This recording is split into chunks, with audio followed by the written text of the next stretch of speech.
Hello, ladies and gentlemen. Welcome to SICW All-Star Wrestling. I'm Drew Ebenhouse here with a great episode of Wrestling Action. Today, your TV main event features the LA Hustlers.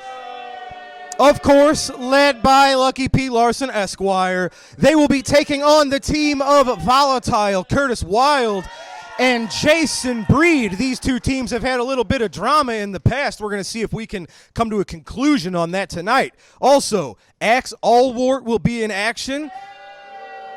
We will also relive the night that the Cowboy Bob Orton and Mr. USA Tony Atlas won the tag team championships from the LA Hustlers, and also our Central States champion, your Canadian hero, Sean Vincent, will be here and in action. Ladies and gentlemen, let's head to the ring for our first match.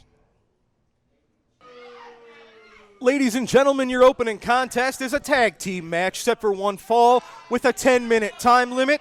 Introducing first, at a self-proclaimed combined weight of 435 pounds. First, from San Francisco, California, Sean Douglas. His tag team partner makes his way to us from Atlantic City, New Jersey, the illustrious Jimmy B. Their opponents, from St. Louis, Missouri, weighing in at a combined weight of 464 pounds, Brandon Beretta, Joe Vanetti, the Top Guns. Blah, blah, blah. Referee Nick Ridenauer calls for the bell. It will be Brandon Beretta starting things out with the illustrious Jimmy B. Are you questioning their weight? I am. Not so you much don't Sean believe Douglas, them. but you don't believe them. Jimmy B, ever since we met him, has told us that he weighs about 235 pounds. He looks at least 250. I'm not sure he weighs 200 pounds. So basically you're saying that he's undercutting himself because he's probably about 250 of solid muscle. Well, if he thinks that is one heck of yes, it's one heck of a self-belief, I guess, that he's got. Your own opinion of oneself. You just told me. Very high. You just told me that there's nothing wrong with believing in yourself. So this guy believes in himself. It is if you're imagining things. Anyway. Kind of like the Cap Guns, imagining that they're actually a good tag team. These are the Top Guns. That's what I said, the Cap Guns. And they are a very successful tag team. They're nowhere near as good as the LA Hustlers. Jimmy into the ropes. Oh, nice step-up elbow drop onto the back of Jimmy B. And by the way, since you mentioned, and I'm sure you're going to take glee in watching the LA Hustlers get robbed of the tag team titles, I want you to pay close attention to who's legal when the pin happens. And then you can apologize to me and tell me I was right. Fans can choose to pay attention to what they believe. You might look at that. I might look at you hitting your own man in the head with a briefcase. It doesn't matter what camera tricks are used. The bottom line is the wrong man was pinned. Jimmy B and Sean Douglas. This is the first time these two men have teamed up, but there's a nice sense of team continuity between the two. Yeah, because this guy's tights and knee pads look like a B. See that? That's it. Yeah, and actually, you know what? It's B and the B. Yeah, but if you think about it, he kind of matches Joe Vanetti, too. Look at their tights, see? Yeah, a little bit. It does. Same color scheme there. Yeah. See, maybe they should just turn on Brandon Beretta. Nobody likes him anyway. Oh, everybody likes Brandon Beretta. I don't. The real rookie of the year here in SICW. Glenn Williams? Glenn Williams? Look at this. This is surprising how well Douglas and B seem to work so well together. B, as in B. Arthur? Jimmy B. I don't know what it stands B. Brian for. Blair? Look at that. Oh, Beretta out of the way, Maybe B stands for Beretta. Making the tag to his Top Look, Gun and they're partner. both in the ring, as is their modus operandi. They can't do it one-on-one. And the ref didn't even count, as usual. Vanetti double boots to Douglas. Oh, sit-out clothesline. All right, let's count. 1, 2, 3. It's weird when you have selective counting. Sometimes you go 1, 2, 7. Beautiful full clip spine buster from Beretta. That's usually the setup for the rocket launcher. 2, 3, and 4, boom! 5, Vanetti 6, going for the pin 7, on Douglas 8. for the 3. Yep. Top Guns victorious yet again. Yep.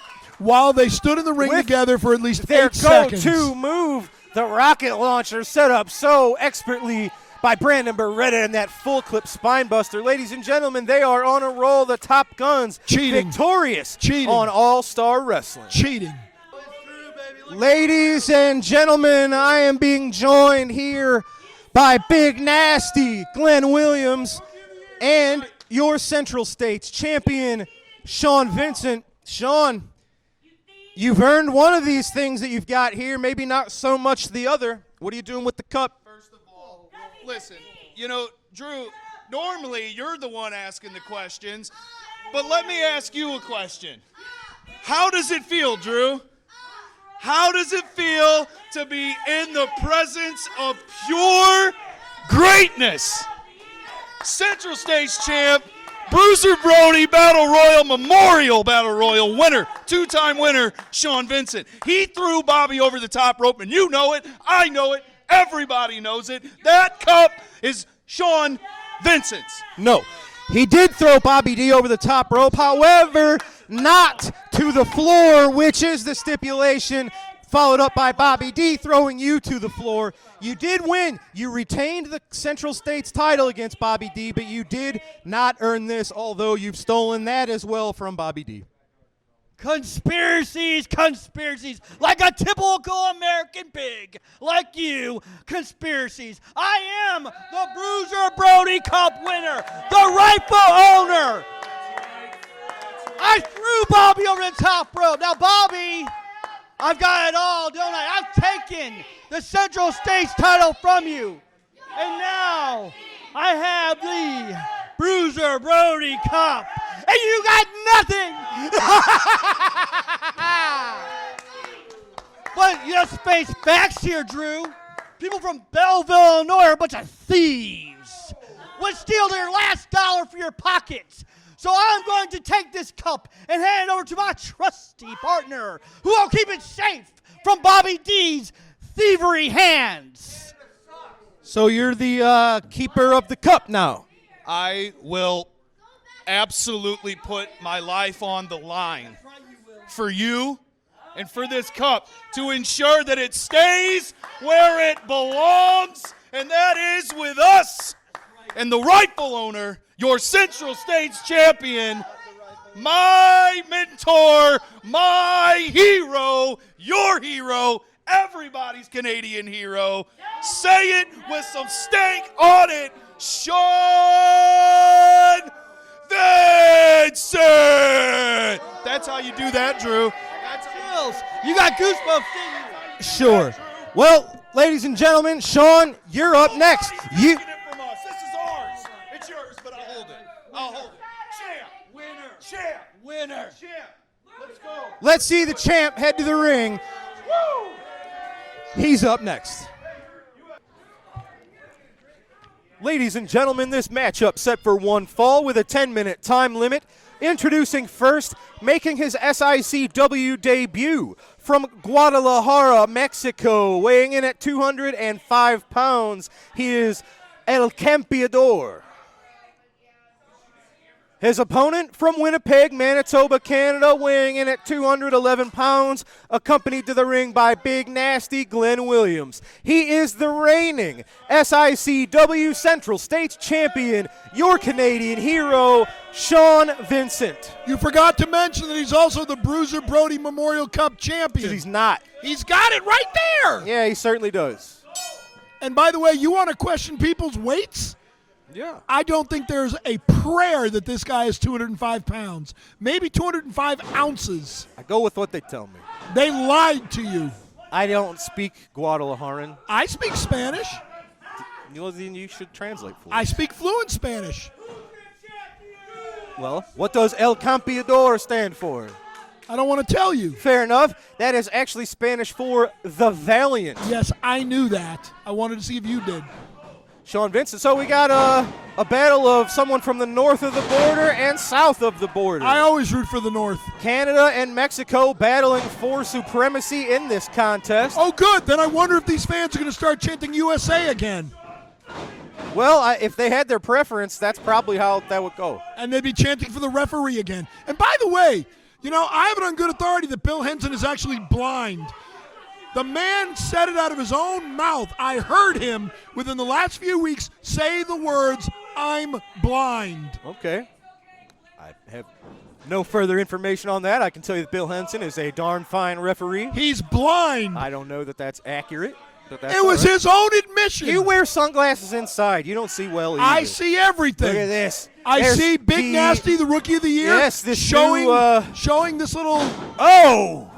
This keeper of the cup, Sean Vincent. Yeah, he's showing Just a- Sean Vincent's victim the Just cup. a drop style kick to the face. 1, of 2, El 10. Campiador. And that's it. That's it. I think he might have knocked him out, ladies think and he's gentlemen. Sean Vincent, victorious No, he's not dead. He's moving. over the newcomer. Well, at least he's still with us and conscious. Yeah. Ladies and gentlemen, Sean Vincent, your Central States champion, not your Bruiser Brody Memorial champion. Yes, he is. Victorious over the newcomer today on All-Star Wrestling. Look, he's got the trophy right there. Yes. All right. But not the champ. Anyway, ladies and gentlemen, we've got to take a commercial break. When we return, it is Axe Allwart in action right after this. Here comes the axe. SICW returns Saturday, July 8th. Live and loud. SICW Tag Team Champions Cowboy Bob Orton, Mr. USA Tony Atlas will defend their titles against the LA Hustlers with Lucky P Larson. Doors open at 6 p.m. Bell time 7 p.m. Other matches on the card include The SICW Classic Championship match between the Big Texan and Kowalski. Saturday, July 8th. Don't miss it.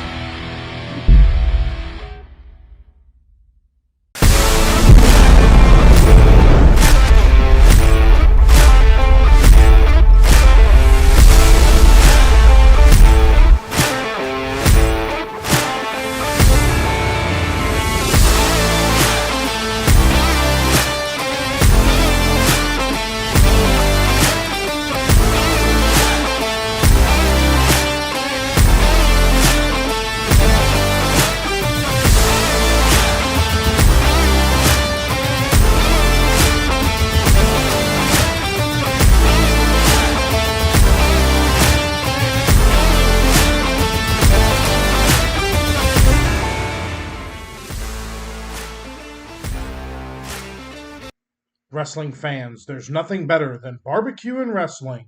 When you're hungry, stop by Mr. Barbecue with 2 locations to serve you in Columbia and Waterloo, Illinois. Great barbecue, cold beverages, and SICW wrestling. Ladies and gentlemen, this contest set for one fall, 10-minute time limit. Introducing first from Australia at 201 pounds, Boomerang. I told you. His opponent from Detroit Rock City, 223 pounds, Axe Allwart.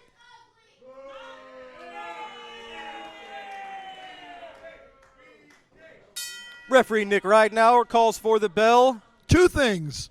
First of all, I'm going to tell Axe that you're saying he's full of warts. And secondly, His name. I've been telling you for months that Boomerang is from Australia.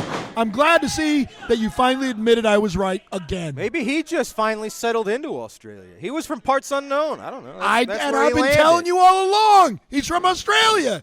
G'day, mate. Now, we don't know much about this Boomerang, Well, but I have to assume he has a significant experience disadvantage. Axe Allwart's been in this business for 25 years yeah, plus. and I think he also has a slight size disadvantage. Look at that. Just walking around displaying Boomerang before just sending him crashing to the mat. I think he should throw Boomerang and see if he comes back to him. Now, we've seen Axe off and on in recent months. He didn't think that the TV audience was worthy of seeing him on a regular basis. Well, they're not. I think we've increased his paycheck. No, you're not going to win that way, even against somebody like Boomerang. Oh, so now you're putting down Boomerang. Look at that, sending him into the turnbuckle. Axe has been on a real winning streak recently, and now I think he just wants to show off. He wants as many people to see it as possible, and recently He's added a pile driver to his arsenal that has been absolutely devastating. Nice vertical suplex, almost knocking the lights out of the community center here. You know, the pile driver is so dangerous that it's actually been banned in certain companies, Absolutely. certain states.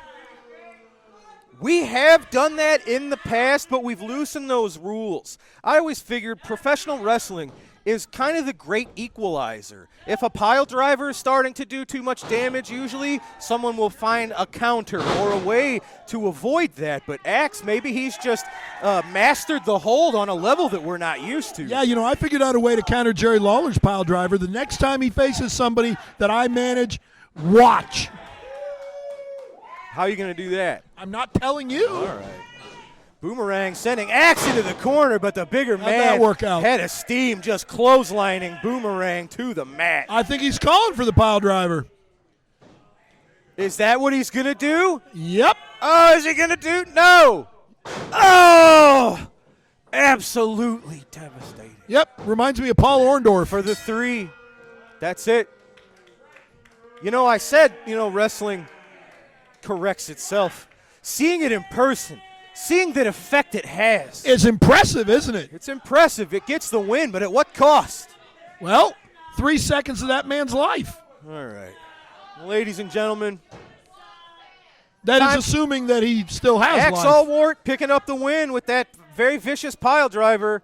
I am going to grab some words now from look at that, Jason Breed. Jason Breed's coming out, and I'm going to grab some words with Jason. Yeah, you go grab words while they go grab Boomerang. Wrestling fans, I am here with Jason Breed. Jason, you're in the main event tonight. You're teaming up with Curtis Wilde against the LA Hustlers. What are your thoughts? You and Curtis have been battling the Hustlers for... Is he all right? So I came out here to talk about the LA Hustlers and my problem with them, but I don't. Hold on, let me go check on this kid. Yeah. Jason Breed checking in on Boomerang. Attack him! Ladies and gentlemen, Attack him! you heard me making excuses for it. I'm not usually for banning wrestling holds. I feel like the wrestling business corrects itself. When something like a pile driver is so deadly and dangerous, usually someone comes up with a counter or a way to fight the pile driver. But like I said, seeing it up close, seeing its damage in person, just feet away. With what we know about concussions in sports nowadays, maybe we should revisit that discussion. Maybe we should talk about banning the pile driver.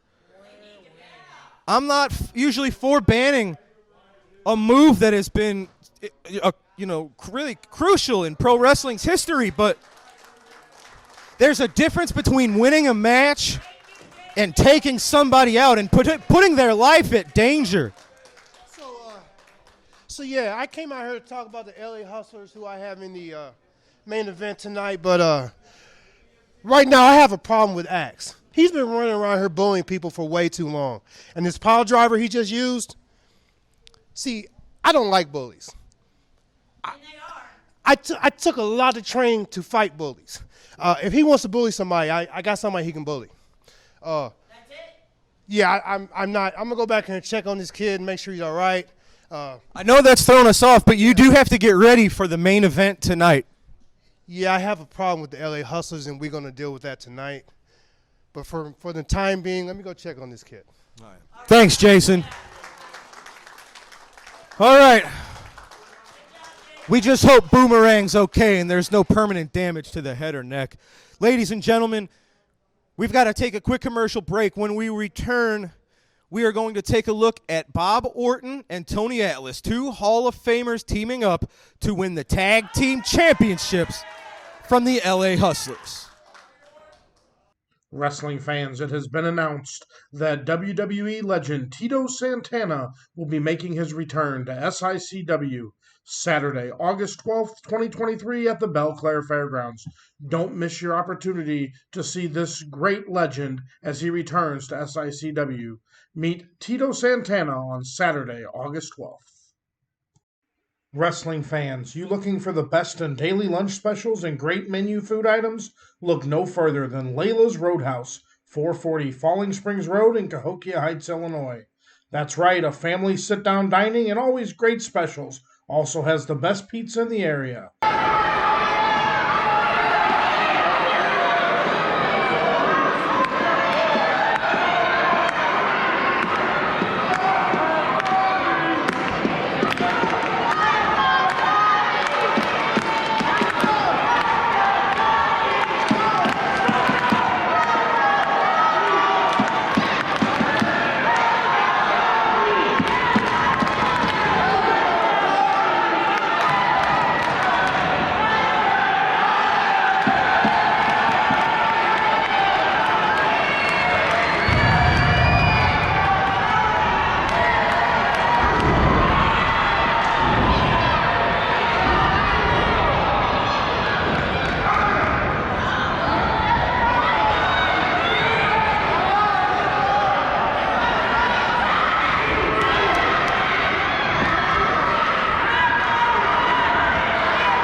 Ladies and gentlemen, I am here with Lucky P Larson, Esquire, and the LA Hustlers. We just saw footage of how your men lost the tag titles to the Hall of Famers, Cowboy Bob and Tony Atlas.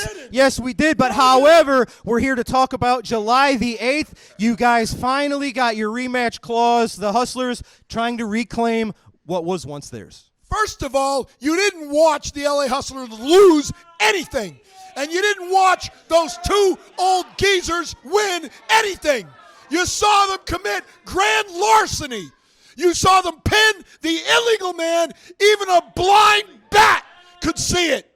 But obviously not the SICW refs, because they're blinder than a blind bat and stupider too.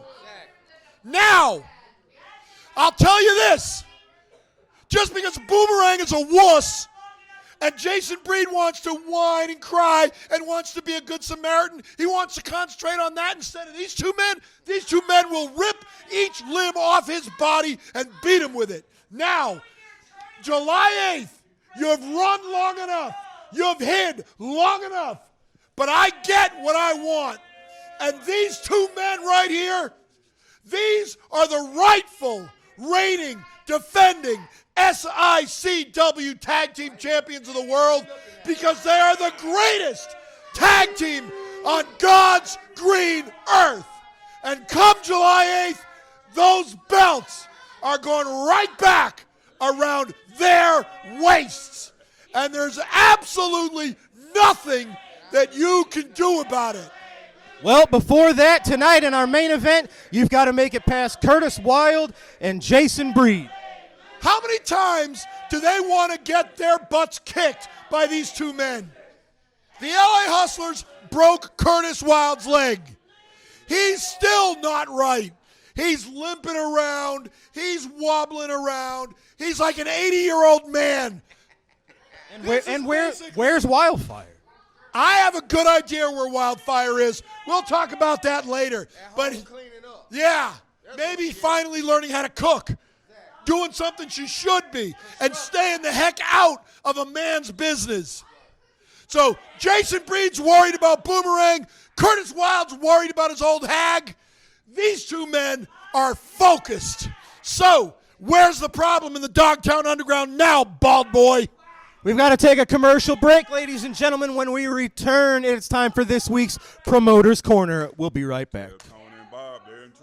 Wrestling fans, join us Saturday, July 8th, when SICW returns to the Belclair Fairgrounds and WWE Hall of Famers Mr. USA Tony Atlas and Cowboy Bob Orton take on the LA Hustlers for the SICW Tag Team Championship. Also announced for that night, the SICW Classic Championship will be on the line when the Big Texan makes his title defense against the Kowalski. Join us Saturday, July 8th at the Belclair Fairgrounds. Wrestling fans, for all your massage needs, visit the Restorative Massage Center located inside the Sheer Technique Salon in Troy, Illinois. Masseuse Shauna has been a licensed massage therapist for over 10 years, and she customizes each massage to meet the needs of her clients, performing Swedish deep tissue and trigger point therapy. For all your massage needs, contact Shauna with the Restorative Massage Center. All right, ladies and gentlemen, it is time to take a trip to this week's Promoter's Corner. Let's go to that now. The second main event, an Australian tag team match, one fall with a 15-minute time limit. Introducing from Seattle, Washington, weighing 244 pounds, Greg Valentine. From Osaka, Japan, weighing 247 pounds, Yasu Fuji. And from Indianapolis, Indiana, weighing 236 pounds, Spike Hubert. From Winnipeg, Canada, weighing 245 pounds, Bulldog Bob Brown.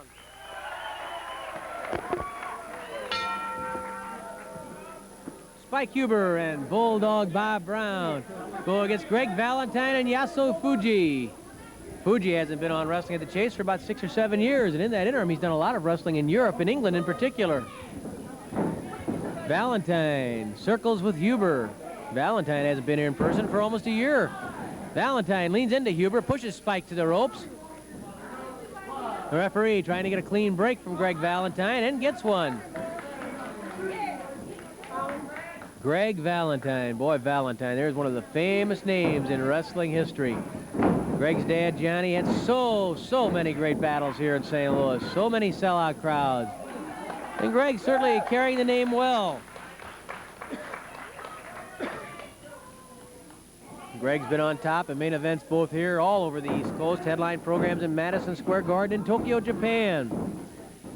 Top line talent, no question about that when you talk about Greg Valentine. Valentine pitches Huber to the ropes. Valentine misses the elbow. Huber, flying scissors, shades of Luthez. Valentine manages to throw Huber off. Good move by Spike Huber.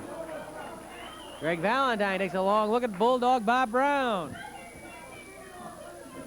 How many matches did Luthez win that way? The former St. Louis resident, a St. Louis native, and 6-time former world champion. Thez now living in Newport News, Virginia. Valentine catches Huber with a knee lift. Valentine lifting Huber on the inside. Oh, a type of rib breaker, really. Looked as though he were trying to aim for that floating rib. Of course, that can be a very punishing blow whenever you land in that floating rib area. And that's what Valentine was aiming for, and he hits the same spot again with a knee drop. Here comes Yasu Fuji with that kick. Fuji working on the side of Spike Huber, and then Fuji with a bear hug on Huber. We'll see how sharp Mickey is now. Who was Yasu Fuji's tag team partner when he wrestled here on Wrestling at the Chase last about 8 years ago? 8 years ago. Kinja Shibua. Well, you got the right country, wrong wrestler. That's good. If it had been the St. Louis Browns, you could have told me. Now, Chatty Yokouchi, remember him? He was killed in an automobile crash a few years back, but Yokouchi and Fuji came over together from Japan and were tag team partners throughout the Midwest. They split, went their separate ways, and Yokouchi, unfortunately, passed away in an automobile accident. Tragic thing. Young wrestler with a lot of potential. I'll tell you, you're something else. You gave me something 8 years ago. I have trouble 8 minutes ago. What I did, I remember coming in the side door. And there's a guy who talks about the St. Louis Browns and tells me who played third base in 1944 and made the 12th. Yeah, we know, Mick. Greg Valentine with that rib breaker again. Of course, Don Lenhart's the guy who tells Mickey all that stuff about the Browns. Mickey was too young. He doesn't remember. Brown came to the rescue of Spike Huber. Lenhart was just a slow den. Look out, oh, Valentine and Huber both a little bit out of control as Valentine came careening off those ropes. Huber came up a little bit off balance. Valentine going for the suplex on Huber. He gets Huber to the air, and there it is, a suplex by Valentine. Huber might not have needed help. The Brown was taking no chances, and now Valentine goes after Brown. Greg Valentine and Bulldog Brown battling, while Fuji gets a hold of Huber and strangles him over the top rope. Brown battering Greg Valentine.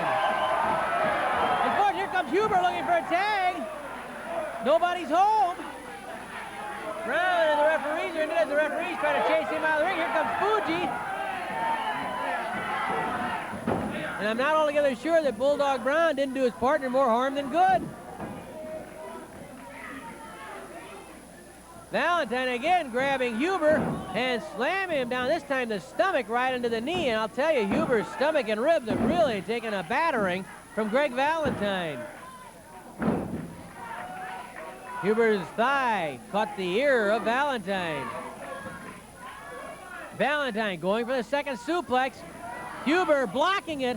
Huber, nice block, and a suplex of his own on Valentine. Good move by Spike Huber. Fuji there to break up a possible pin.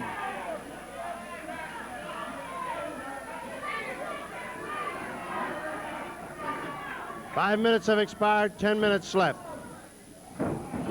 Huber hits the ropes. Oh, and Valentine clotheslines Huber as Spike comes flying off. Valentine covers. Huber gets the shoulder up. Valentine twisting the head of Spike Huber. He looks like Johnny. Not quite as big, but a very strong and powerfully built, compact young man, Greg Valentine. And now Fuji tagged into the ring, continues the assault on the neck of Spike Huber. Has Brown been tagged in yet? I don't think he's had a tag. Huber's been in there all alone for a while. Of course, that might work against the Brown and Huber, who've been partners before and normally work together pretty smoothly. So far, have been unable to get their quick tagging together. There is a tag. And here comes the Bulldog. Bulldog Brown tearing into Yasu Fuji. Fuji jams in the corner, up and over the top. Brown with the leg drop on Fuji. This could be it. Count of one. Count of two. No, count of two. Fuji got away. A chop to the throat by Brown. Side headlock, and Brown takes Fuji down. Bulldog Brown comes in and quickly takes command. An important thing right there, because Hubert had a long stretch inside the ring, had been double teamed a couple of times, and had taken some punishment. Brown threatens to pop Fuji in the nose. Lee Warren says, oh no. Fuji grabs the hair. Brown pops him in the nose. Maybe that's why Brown let his hair grow long. Anybody grabs it, gives him an excuse to belt him. Fuji throws Brown to the ropes. Fuji ducks. Oh, Valentine caught sleeping by Brown. Valentine angrily into the ring, and the referees cut him off. I tell you, that Brown don't fall asleep at any time. Yeah, you're around him, you better not fall asleep. Oh, Happened to you once. The next thing we knew, you were underneath a table and 2 chairs. that's right. Or was that the Bruiser? Brown's always in the middle of the thing between him and the Bruiser. Yeah, that's to say the least. Brown with the side headlock on Yasu Fuji. Fuji hits the ropes. Brown and Fuji. Fuji the flying tackle. Brown waiting with a scoop body slam. Side headlock. Brown back in control. So the referee dived right into to check those shoulders. Good work by Lee Warren.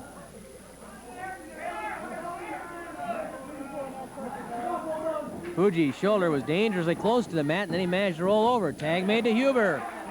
Spike's had time to recuperate. Brown sets Fuji up for Spike.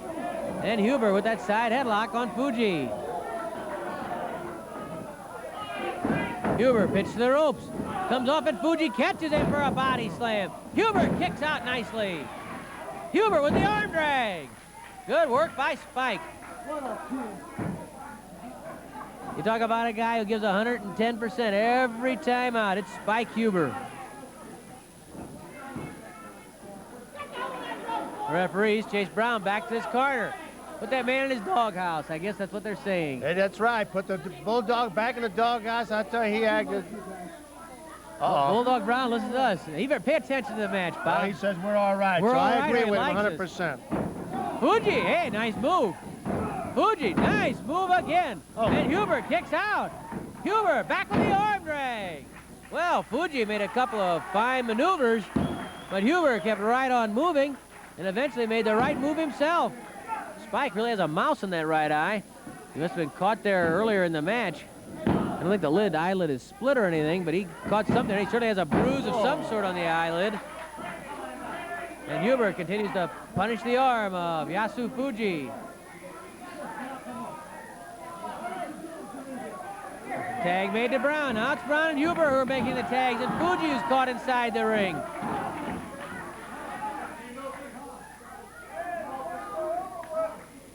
Brown punishing that arm, twisting it, and then the pump handle.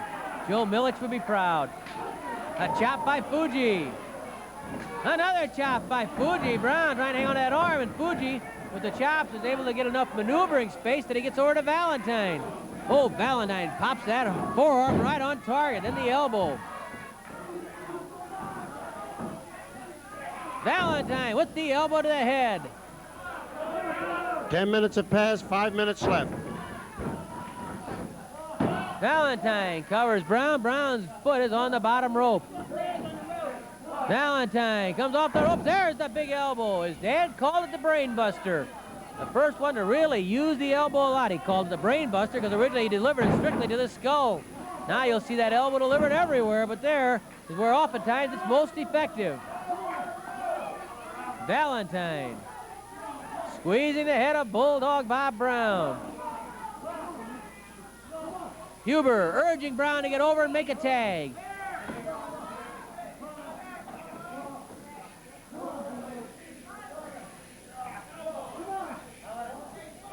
Brown on his knees, but Greg Valentine in command.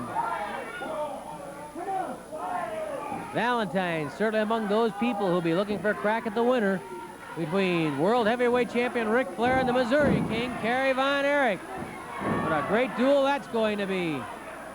What a great match it was when Von Erich met Cowboy Bob Orton. You talk about slipping past for the victory. That's just about what Kerry did.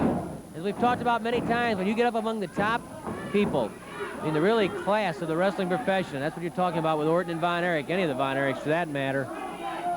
On any given night, anything can happen. If they met 6 times, it might be 3 for Orton and 3 for Von Erich. Of course, the thing that counts right now is that Von Erich got the last one. And that's the one that earned him a crack at the World Heavyweight Champion, Ric Flair. Bob Brown trying to crawl over to Spike Huber. Here comes Fuji into the ring. The referee's chasing Fuji back. Brown makes a tag. I don't think the referee saw it. I'm sure the referees didn't see Huber make that tag because they were keeping Fuji out of the ring. 3 minutes left, 3 minutes. Oh, a bad break for Brown and Huber. The referees are trying to keep Fuji back where he belonged, and when Brown was able to get over and make that tag, the referee simply didn't see it. And Brown is still caught in that ring. Fuji with a nerve clamp on Bulldog Brown.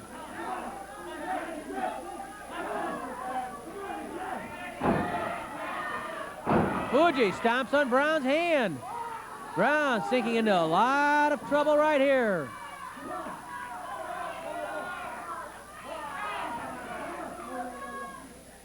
Fuji digging in, trying to wear down the Bulldog. Boy, those elbows of Valentine will really be effective now if he can bang him into that same area that Fuji's punishing.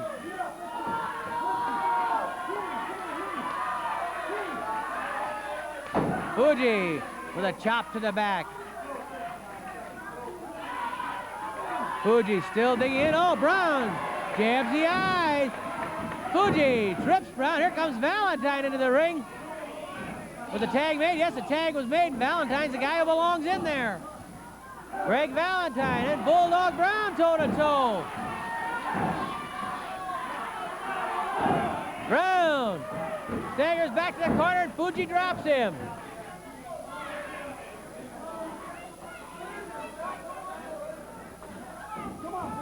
Spike Huber worried as can be because he knows Brown is really in trouble. Valentine with that brain buster, the elbow dropped right into the chest. And now Valentine goes to the figure 4 on the Bulldog. Time fast running out, and Valentine going for the figure 4. Valentine realizes he can't get it and drops back on that ankle. 1 minute left, 1 minute. Valentine trying to punish that leg. There he goes to the figure 4 again. Tries to split the legs and drops back, scissoring the knee on Bulldog Brown. Brown trying to get over where he can tag Spike Huber, and Valentine trying to stop him. Valentine again steps over. Brown kicks Valentine to the rope. Valentine drops, and Brown tags Huber. Here comes Spike Huber, and Huber tears into Greg Valentine. Huber whips Valentine the ropes up and over the top. Fuji comes in, and Huber catches Fuji coming in. Here comes Brown after Fuji. Huber after Valentine. All 4 men in the ring, and we have a Donnybrook now. Fuji pitched out of the ring. Valentine slammed into the corner. And there's the bell. The time limit has expired. But we still have all 4 men going at it hot and heavy. Valentine and Huber. Brown trying to get back in the ring. Valentine with a body slam on Spike Huber. Huber after Valentine. Spike Huber still trying to get after Greg Valentine, with the referees restoring order. The time limit has expired. The match is stalemate. And we'll make it official by going to the ring and talking with none other than Mickey Garagiola. With time running out, the referee declares the match a draw. Ladies and gentlemen, that was this week's Promoter's Corner. We now go from that to this man. We haven't seen you in quite some time, Mr. McDarby. Ladies and gentlemen, this is the one and only Mueller McDarby, one half of the Professionals, one of the founding members of the Dogtown Underground. Mueller, to what do we owe this pleasure, sir? Dr. Drew, I've come here just to give a little update on exactly where the Professionals, and more importantly, where Mueller McDarby is at. Santel and I have been rehabbing several injuries outside of the ring. We've been working to get better, to return to SICW, to reclaim what was once rightfully ours. And I think we all know what we're talking about with the SICW Tag Team Championships. Now, with that being said, Dr. Drew, I hear a lot of rumors, scuttlebutt, stooging about where the Dogtown Underground is. That there's cracks showing in the Dogtown Underground. That there is some sort of unrest in the Dogtown Underground, more namely the problem or their scene of Big Joe Helms. Now, I like Joe. Joe and I get along. That's why he was brought into the Dogtown Underground. And there seems to be a confusion of where the orders seem to come from. Lucky P. Larson is the boss. He tells you to do something, you do it. He says you collect a debt, you do it.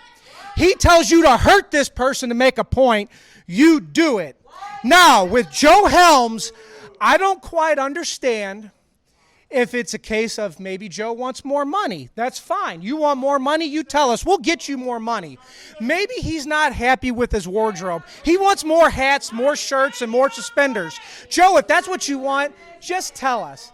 The Dogtown Underground is a family at the end of the day. But life comes down to in family about choices. And if all of a sudden, if this is Big Joe Helm making the choice of all of a sudden he has a conscience, the Dogtown Underground isn't the Boy Scouts. It's a business. It's a family, but it's a family business. And I would just like to say it would be a real shame if Big Joe Helm made a decision that he would regret. And when I say regret, to make a choice that you cannot come back from. A choice to be a conscious man with Jiminy Cricket on your shoulder. Joe, make the right choices in life. That's all. Make the right choice. Ladies and gentlemen, Mueller McDarby seemingly putting his support firmly behind Lucky P. Larson, Esquire, as the boss of the Dogtown Underground. They say everything was cool with Big Joe Helms, but maybe they're sending Joe a message still. Everything's all good, Dr. Drew. We're a family. It's just a choice. And we'll let you make your choice, Joe. But make the right one. Mueller McDarby, ladies and gentlemen. We've got to take our final commercial break. When we return, it is your TV main event as the LA Hustlers take on Volatile, Curtis Wilde, and Jason Breed. Right after this, don't go away. Wrestling fans, SICW Wrestling has been providing fundraising opportunities for several decades for local communities and nonprofit organizations. If your community or organization is in need of a great fundraising opportunity, SICW Professional Wrestling is the way to go. For more information or to schedule an event, call 618-286-4848 or 618-719-1034. We'll bring the matches to you. Ladies and gentlemen, your TV main event is set for one fall with TV time remaining. Introducing first, accompanied to the ring by Lucky P. Larson, Esquire, representing the Dogtown Underground from the City of Angels at a combined weight of 504 pounds. Rough Shot Lamont Potts, the notorious Bradley Diggs, the LA Hustlers. Their opponents at a combined weight of 482 pounds. First, from the Wilde side, Volatile Curtis Wilde. His tag team partner from St. Louis, Missouri is Jason Breed.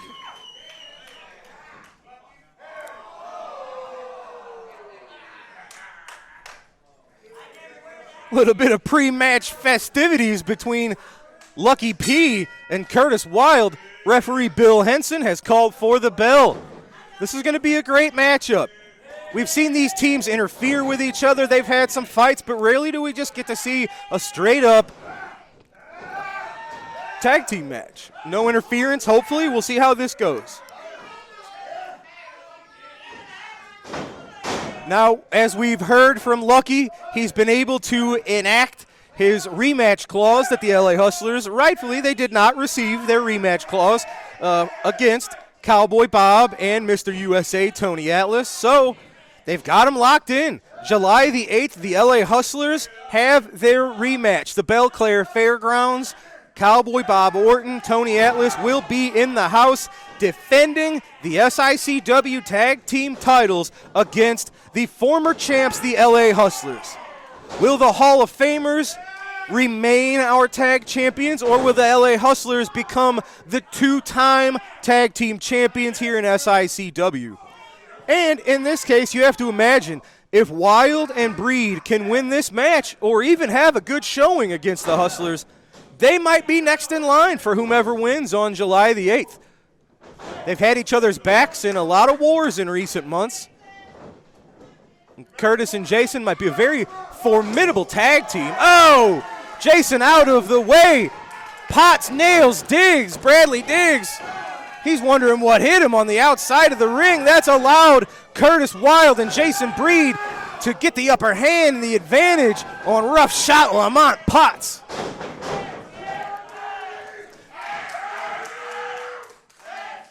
You hear the great SICW fans chanting, "Let's get wild." And of course, I brought it up earlier and I'll bring it up again. Very noticeable by her absence, we normally see alongside the volatile one, is Wildfire. Where's she been? It's a valid question. She's usually right by her man's side. She wasn't there at our recent show in Belleville. She wasn't here last week. She's not here this week. Normally, I'm not one to feed into conspiracy theories, but maybe there is a bit of a mystery here. Wildfire is usually not too far from the side of her man. LA Hustlers have this one under control. And I say this all the time. I wish they'd get rid of Lucky P. Larson. I admire the tag team of the LA Hustlers. I don't always admire the tactics that they use, but they're both very talented men. And they both bring something very different to the tag team. No, you can't leave Jason in that wrong part of town. Look at that. Lucky P. Larson with that thick gold chain wrapped around the throat of Jason Breed. Jason Breed, hey, you won't hear him making any excuses about that sort of thing, though. Jason Breed, he's been a professional wrestler for 20 years plus. He left the professional wrestling business for a few years to train in mixed martial arts and boxing. And to be honest, he's a street fighter. He's a bad dude. Jason Breed knows how to handle himself when somebody wants to maybe use a chain or something else. So I hate the predicament that he's in now, but he absolutely has the wherewithal, has the capabilities to overcome these odds and to dish it out as badly as he's getting it at the moment. Well, and this is why Wildfire came in handy. Lucky P. Larson going to town on Jason Breed, including with the briefcase. Curtis Wilde's trying to get in and alert the referee to do something. That's where Wildfire might have ran over and scratched Lucky P's eyeballs, to the delight of many, including myself. And that's what I mean. I just don't think the Hustlers need to do this kind of thing. Anyway. No, yeah, you got cocky. You got cocky and you didn't get it. Bradley Diggs staying one step ahead of Jason Breed. He did not get the 3 count, but he's got that very strong rear chin lock on Jason Breed. Curtis Wilde trying to rally his partner into the corner. Nicely done. Elbows to the midsection. Oh! Clubbing blow from Bradley Diggs to Jason Breed. And I'll say this, Jason Breed and Curtis Wilde are both very strong men, but I have to imagine in this contest, Bradley Diggs would have the strength advantage. He's got a little more height, and he's got more weight than everybody else, and you have to think that that transfers over into more raw, brutal strength. Lifting up Breed, just slamming him. Nothing fancy about that, just a body slam. Nicely done, bringing in Potts with a slingshot. Swanton on to Breed. Oh, I thought that could do it. We were a half a second away from the Hustlers picking up the win here in your main event on All-Star Wrestling.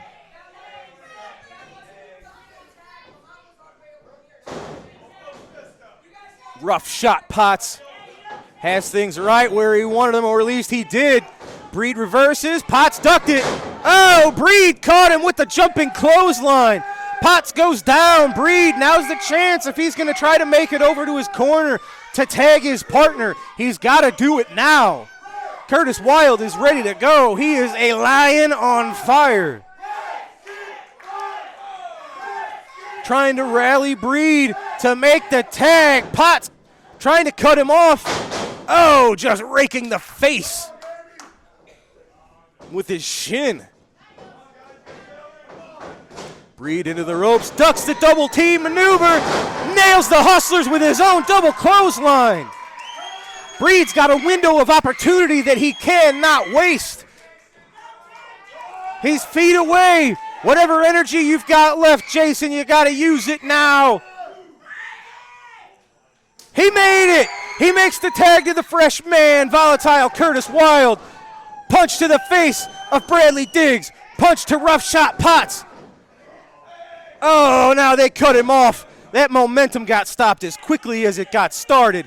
Curtis getting his throat hung up over the top rope. Look at this. It's breaking down, ladies and gentlemen. Oh, the briefcase led to a distraction. Curtis rolled up Lamont Potts for the 3. I think Lucky P. Larson distracted his man more than did him any favors. They did it. Jason Breed, Curtis Wilde, one step ahead, and there once again, Lucky P's antics have backfired on the Hustlers. Curtis staying one step ahead. The roll-up got the job done with the pinfall on rough shot Lamont Potts. Curtis Wilde, Jason Breed getting a little bit of revenge on Lucky P. Larson and the LA Hustlers today on All-Star Wrestling.